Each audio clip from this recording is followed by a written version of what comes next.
Hey guys, welcome to the Liberal Hive Mind, a channel solely focused on exposing the abundant hypocrisy of the left. Ooh, now this moment on Bill Maher's show, this is really the stuff that I live for. Because, we talk about concepts a lot, and in this particular case, the concept of these out-of-touch, elitist liberals. We'll describe the concept, but sometimes it's hard to put a face to the actual theory. Well, this is the video that puts a face to that theory. This is it. MSNBC's Chris Hayes, one of the most smug, insufferable leftoid intellectuals, sits across Bill Maher trying to explain what's going on right now, why Democrats lost, and what the future holds, what the pivot should be, and it's so painfully obvious that this guy doesn't have a damn clue. Totally pretentious, totally out of touch. And the cherry on top, I gotta give it to Bill Maher. Right at the end, he smacked this guy right back to reality. Let me show you guys exactly what's going on. This is why nobody likes these elitist Democrats. This is what we're talking about when we say out-of-touch elitist. We got some stuff to get into, so let's roll the tape. Alright, so let's just play the clip here, and trust me, you're probably going to understand the point I'm alluding to almost instantly. Ken Martin? Yep. I was not aware of who he was before. I did not think it got off to a great start because I think they need to completely reroute themselves, and I don't think they did it. What do you think? I think there's sort of two different imperatives that are in a little bit of tension with each other. So one, I think there's an imperative right now for the party to stand up against the most destructive things that Musk and Trump are doing. And I think they're doing some genuinely destructive things. There's people walking around the world right now with devices inside their bodies from clinical trials sponsored by USAID that they can't get out. The guards that were guarding ISIS prisoners in Syria were paid on USAID salaries that got cut off. There's a 25-year-old mucking around the code base of the Treasury system. So there's things they have to do to try to oppose. But it's also the case that all of the reflection that happened after losing that election and trying to figure about how do you win back people you lost was real and true. And I guess my feeling is you got to fight, you got to try different things, and you have to be authentic. You can't reverse engineer any of this off a blueprint. And I really think this is true about politics. Steve Jobs once said, it's not the customer's job to know what they want.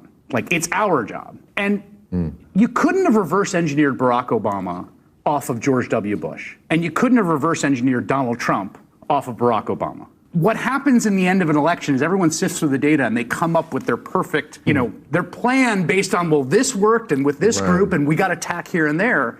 And what politics about is a certain point is innovation and communication. You got to come up with new stories and new ways of telling this Ken Martin guy, he said something I've heard Democrats say a lot. We didn't get our message out. Maybe I'm paraphrasing, but that's it. And I've said this before to Democrats. No, you did. That's the problem. Yeah.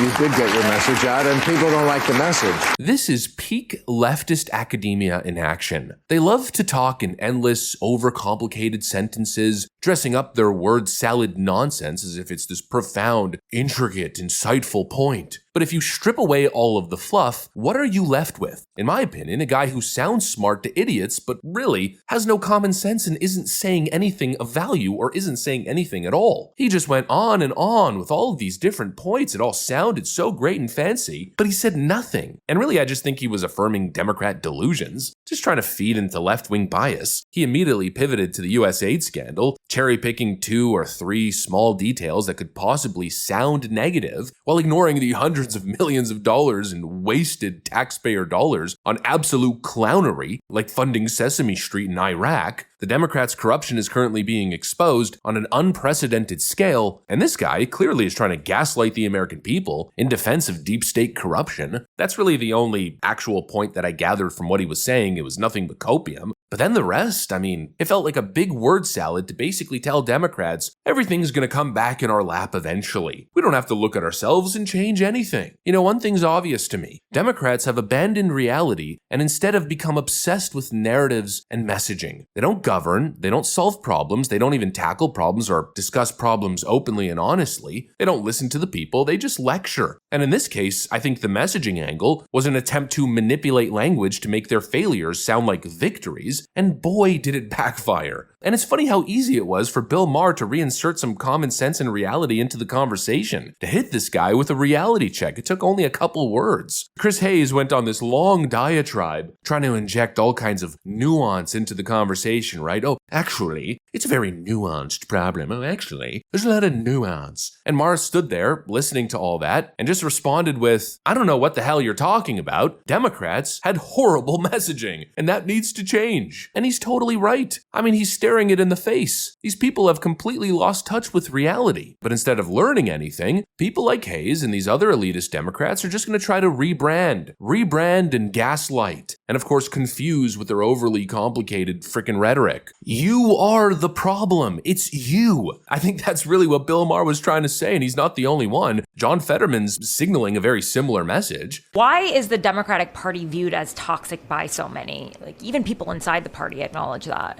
I think their primary currency was shaming and scolding and talking down to people and telling them, hey, I know better than you, or you're dopes, or you're a bro, or you're ignorant, or, don't you, how can you be this dumb? I can't imagine it.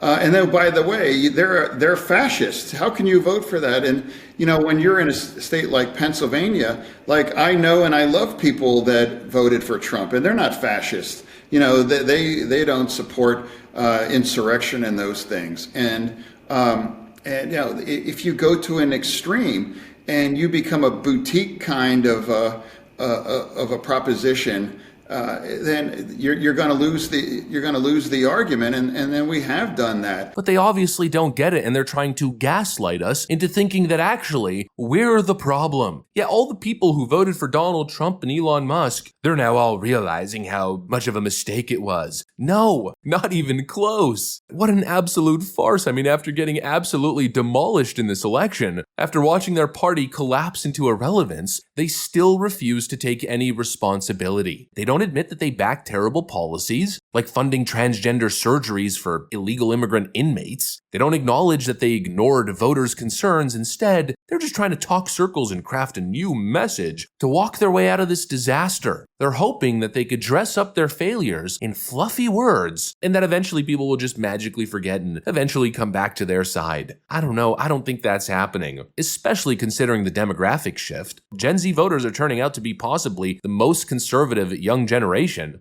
People are evolving, they're adapting, they're getting smarter, and they're able to see through this crap, the pseudo-intellectual bullcrap. This is what's wrong with the Democrats. The gaslighting, the copium, the avoiding of responsibility. They burned every bridge with the American people. They shoved cultural insanity down our throats. They ignored the economic pain that they caused. They treated voters like gullible idiots who could be controlled with the right buzzwords and activist slogans. And now they've been reduced to a total joke, an embarrassing clown show. And now little Chris Hayes from MSNBC, he still thinks that he could talk his way out of it. He still thinks that Democrats just need better slogans and everything's going to be fine. He says all kinds of things, but said absolutely nothing, and it's perfectly representative of the Democrat mindset in a nutshell. And the conclusion remains the same. These people have learned nothing, not a damn thing. They have zero self-awareness, an inability to take responsibility for their party's direction of failure, and this, I believe, is why they will keep losing. You cannot fix something if you refuse to even acknowledge that it's broken in the first place. Chris Hayes said a whole lot of things there, but essentially what he was saying was what every other Democrat has been saying here. We're not the problem, you are. Let's see how that outlook or that strategy plays out for them. Anyways, that's pretty much what I got for you guys. Hopefully you enjoyed the video. If you did, make sure to leave a like and possibly subscribe. Thanks for watching, and I'll see you on the next one.